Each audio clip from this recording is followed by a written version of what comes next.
Carolyn, family, all the best to you.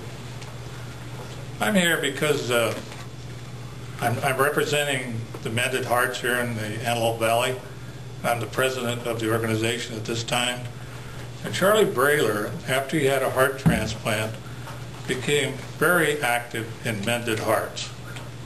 He was the treasurer, and Carolyn was the secretary, and they dedicated a lot of their time and their effort to the progression of Mended Hearts, visited patients in the hospitals, as many people did in Mended Hearts and do today, and also participated in our fundraisers and our publicity and all the different things that brought about a successful organization.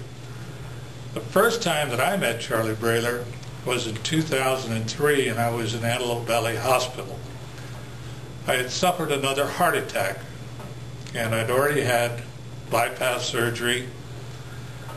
I'd already had another event where they couldn't fix what was wrong with me, and I had come back to the Antelope Valley, and when I got into the room after they had me in the cath lab and put some stents in, the doctor came in, Dr. Ernest, and he says, "I want you to talk to someone."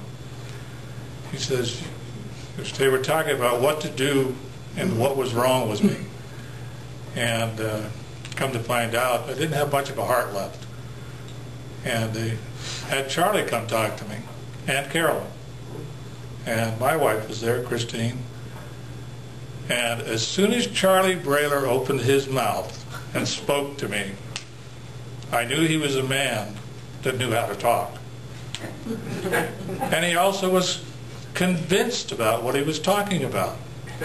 He knew what needed to be done and how it was going to be done because he'd been through it. And that's what Mended Hearts is about, is to help people go through a period when they have all these doubts and fears to overcome them. And Charlie and Carolyn participated in that by visiting patients, participating in our bake sales, and all of our fundraisers that we did, so that we could not only visit the people in the hospital, but we could also help the nurses to get their educations, to send children to heart camps that had heart defects, and also to support all the patients of the Antelope Valley by having meetings every month. And he convinced me that I should be a part of that also. And so I became a part of it and was the vice president. Now I'm the president, and I'll be the vice president next year. But the thing about it is that Charlie Brailer made a big difference in my life, and I know he made a big difference in a lot of other people's lives. And there's one thing about him, he can really talk. Yes, he could. And so can Carolyn. You all know that. But they answered all the questions. They answered all the fears, all the things that had us concerned, and especially my wife, because when they said, we can't do anything more except a heart transplant, and that's when she said, "What do you mean?" And they said, "Well, we take the heart out, we put a new one in." And she says, "Oh!" So she was more shocked by it than I was. I didn't know where I was going, but it ended up I was going down in 2004 in October. I got a new heart. So it didn't take that long.